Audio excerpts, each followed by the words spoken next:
दोस्तों आप देख रहे हैं न्यूज़ ट्रिक। ओम प्रकाश राजभर 2024 के चुनाव के लिए कैदी बहुत बड़ी बात। देखते हैं उनका ये जो लाइव इंटरव्यू क्या कहते हैं 2024 के चुनाव के लिए।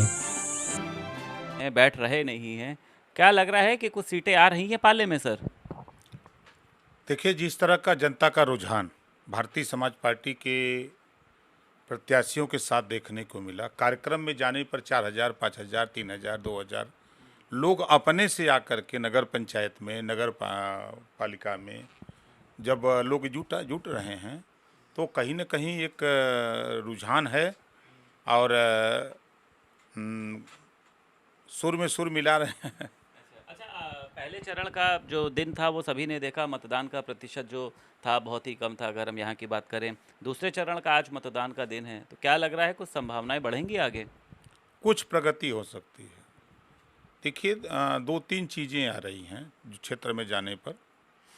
एक तो प्रत्याशियों का चयन गड़बड़ होने की वजह से, चाहे वो सपा का हो, चाहे बसपा का हो, चाहे किसी दल का हम देख रहे हैं, तो आपसी लड़ाई को लेकर के जैसे सपा ने कहीं कहीं सिंबलें नहीं दिया है और कहीं सिंबल दिया है तो उनके खिलाफ फिर दूसरा भी गुट जो है, हाँ, तो ये टनाटन बदलते हैं खटाखट उसी में मामला बिगड़ गया। सपा का पोलिंग परसेंटेज, बसपा का भी पोलिंग परसेंटेज वही है और बीजेपी में भी वही बात है। ऐसा नहीं है कि बीजेपी अछूती है, बीजेपी में भी प्रत्याशियों को लेकर के बहुत उठापटक है। अच्छा, अखिलेश यादव जिस तरीके से जनसभाएं कर रहे हैं, वो चाहे हम उत्तर प्रदेश की बात करी जाए, कर्नाटक की बात करी जाए, तमाम जगहों पर वो पहुंचे हैं, तो लग रहा है कि साइकिल चलेगी।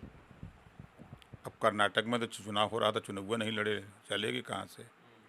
जो रिजल्ट आ रहा है, तो जो वो क्या कहते हैं, समीक्षा जो आ रही है तमाम चैनलों की, एग्जिट पोल जिसको कहते हैं, तो उसमें तो लगभग सभी लोगों ने 95% तो यही लोग बता रहे हैं कि कांग्रेस की सरकार आ रही है और बीजेपी और एक और पार्टी दोनों मिलकर के 100 सीट के नीचे ही रह जाएंगे। अच्छा, अखिलेश यादव ने कल एक ट्वीट किया जिस तरीके से अमेठी में विधायक ने मारपीट करी, सपा विधायक ने बीजेपी के उसके साथ। उन्होंने कहा कि जो है अपराध बढ़ता जा रहा है, कानून व्यवस्था जो है वो ध्वस्त हो चुकी है, अखिलेश यादव ने बोला है। नहीं, अब अखिलेश जी के विचार से बात उनके दिमाग से हो सकता है, लेकिन ये मैं कहूँगा कि ज्यों नाम भारतीय जनता पार्टी के नेताओं का आ रहा है, तहाँ पुलिस वहाँ कानूनी कार्रवाई करने से बच रही है, जिसका जीता जागता उदाहरण अमेठी में है। जब विधायक 4 दिन 5 दिन से कंप्लेन कर रहा है कि ये घटनाएं हो रही हैं, ऐसी बातें हो रही हैं, तो वो घटना इस नाते उस कार्रवाई नहीं हो पा रहे थे क्योंकि वो बीजेपी का नेता था। तो बीजेपी के नेताओं के खिलाफ कार्रवाई करने से प्रशासन के हाथ पांव फूल रहे हैं। उसी का नतीजा रहा कि कोतवाली में दोनों पक्ष भिड़ा हुआ है और पुलिस मूक दर्शक बनी हुई है, खाली छुड़ा रही है कि नहीं, मार न करो, मार न करो। तो एक तो ये इस बात में दम है भाई कि बीजेपी का नाम आ जाए कि हम बीजेपी के नेता हैं, वो चाहे कुछ करें, उनके खिलाफ कार्रवाई करने में उस थाने पर, उस ज़िले में लोग बैक हो रहे हैं, नहीं कार्रवाई कर रहे हैं। अच्छा, बीजेपी जिस तरीके से दावे कर रही है, चाहे मुख्यमंत्री योगी आदित्यनाथ की बात करी जाए, 13 दिनों में 50 से ज़्यादा जनसभाएं, सभी मंत्री जो हैं वो अपने अपने अपने कह सकते हैं जहां उनका प्रभारी उनको बनाया गया है लगे हुए हैं, तो ये तो कह रहे हैं कि हम सारी सीटों पर कमल खिलाने जा रहे हैं। नहीं, देखिए, एक बात है कि नेता लोग झूठ बोलते हैं, सारी सीटों पर संभव तो नहीं है। अब जैसे अब सारी सीटों की बात आ गई, हम खुद गवाह हैं, दूसरे को छोड़ दीजिए, मदनपुरा, रामपुर कारखाना, रतसड़, चितवड़ा, घोसी, कोपा, आपके ये का नाम से ये मधुबन, मर्टीनगंज जैसी सीटें हम खुद जीत रहे हैं। अब सारी सीटों को कैसे जीत रहे हैं? आपने सारी सीटों का जिक्र नहीं किया, आपने कुछ सीटों का जिक्र किया। हम सब नहीं ना जीत रहे हैं। देखिए, हम यही यही तो आदत है, हम झूठ नहीं बोलते। हम कहें कि हम भाजपा की तरह सारी सीटें जीत रहे हैं, ऐसा नहीं। हम जहाँ सीटें हमको उम्मीद लग रही है कि ये सीटें जीत रहे हैं, जैसा कि मैंने आपको अभी दिखाया, तो उन सीटों पर हम जो भी लड़ रहा है, चाहे वो भाजपा लड़े हमसे, चाहे सपा लड़े, चाहे बसपा, जो भी लड़ेगा वो हमसे लड़ेगा दूसरे नंबर पर आने के लिए। और शिवपाल यादव की बात करी जाए, रामगोपाल यादव की बात करी जाए, स्वामी प्रसाद मौर्य की बात करी जाए, लगातार ये लोग जो हैं वो लगे हुए हैं जनसभाएं करने में, प्रचार प्रसार करने में। कुछ असर दिखने वाला है? देखिए, स्वाभाविक है, माननीय शिवपाल यादव जी अगर जा रहे हैं तो कार्यकर्ताओं में जोश आ जाता है। थोड़ा वो जो वोट का, पार्टी के वोट का परसेंटेज बढ़ जाता है। लेकिन पार्टी से टूटे भी बहुत लोग हैं, बहुत लोग भारतीय जनता पार्टी में शामिल हुए। खुद शिवपाल यादव के वो करीबी रहे हों, चाहे अखिलेश यादव के करीबी रहे हों, 7-7 बार के जो विधायक हैं वो लोग भी भारतीय जनता पार्टी में। इतना बिखराव क्यों देख रहे हैं आप समाजवादी पार्टी में?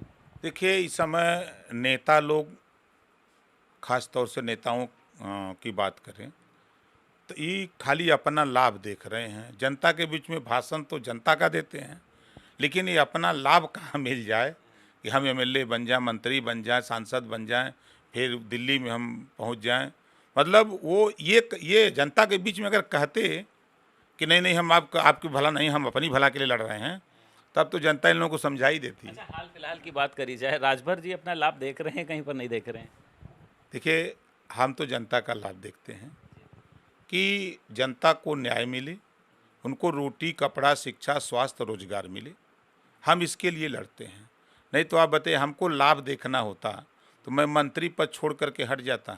एक प्रमाण है ना, चाहे कोई कुछ भी कहे, हम उनको जगा रहे हैं। देखिए, मान्यवर कांशीराम जी आए और सोई हुई कौम को, नॉन पॉलिटिकल जो था उसमें राजनीतिक चेतना जगाया।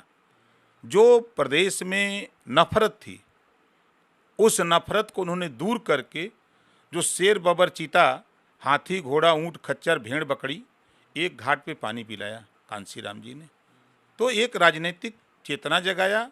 जो एक दूसरे में जलन की भावना थी, द्वेष की भावना थी, नफरत थी, उसको उन्होंने बड़े पैमाने पर ख़त्म करके एक साथ सबको बैठाया। ये काम कांशीराम जी ने किया। तो उन्हीं के रास्ते पे चल करके, जिनको शिक्षा के प्रति जानकारी नहीं है, जिनको रोजगार के प्रति, स्वास्थ्य के प्रति जागरूकता नहीं है कि स्वास्थ्य कैसे हमको बेहतर मिले, हमको शिक्षा बेहतर कैसे मिले, हम रोजगार कैसे हासिल करें, हम नौकरी हमको कैसे मिले, इन सब चीज़ों को लेकर के उनको, जिनको जानकारी नहीं, उनको हम जगा रहे हैं। जब वो जगेंगे तो निश्चित है, जैसे आज आपने देखा भी ना, ये प्रतिफल है कि ये जितने वोटर थे, ये कहीं न कहीं सपा, बसपा, भाजपा, कांग्रेस के लोग थे। लेकिन वो हमारी विचारधारा से, चाहे वो घरेलू बिजली का बिल माफ़ी के सवाल पे हम उनको समझा रहे हों, चाहे उनको एक शिक्षा, एक समान और अनिवार्य शिक्षा का सवाल हो, चाहे फ्री इलाज की बात हो, जातिवार जनगणना का सवाल हो, तो जो बातें उनके बीच में समझा रहे हैं कि देखो ये चीज़ें होंगी तो इसमें आपका लाभ होगा।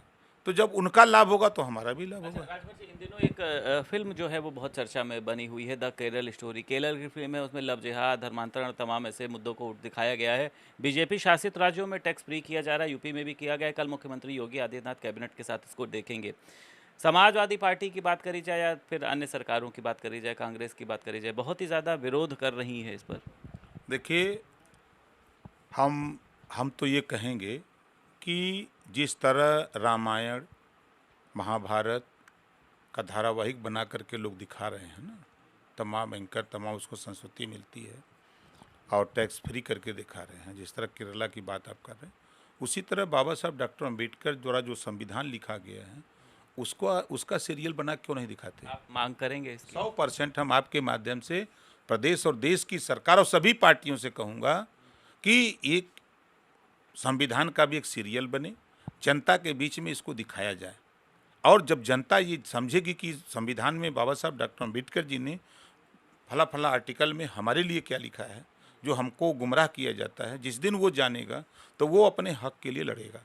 और जो जिस तरह का आपने केरला पे सवाल किया, ये तो देखिए, जो महंगाई चरम पे है उससे ध्यान भटकाने के लिए, जो बेरोजगारी है उससे ध्यान भटकाने के लिए, जो शिक्षा इतनी महंगी होती जा रही है, गरीब नहीं पढ़ पाएगा, उससे ध्यान भटकाने के लिए, ये मूल बिंदुओं से ध्यान भटकाने के लिए कभी केरला की बात आती है, तो कभी जय श्री राम की बात आती है, तो कहीं जय बजरंगबली की बात आती है।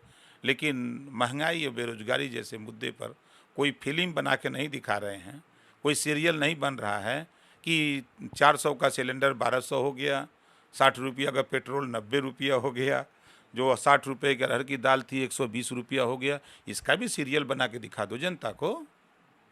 ठीक है, बहुत शुक्रिया सर Thank बात you. करने के लिए। इसी तरह के ताज़ा अपडेट पाने के लिए हमारे वीडियो को सब्सक्राइब करें, लाइक करें और कमेंट करके बताएं मेरा वीडियो आपको कैसा लगा।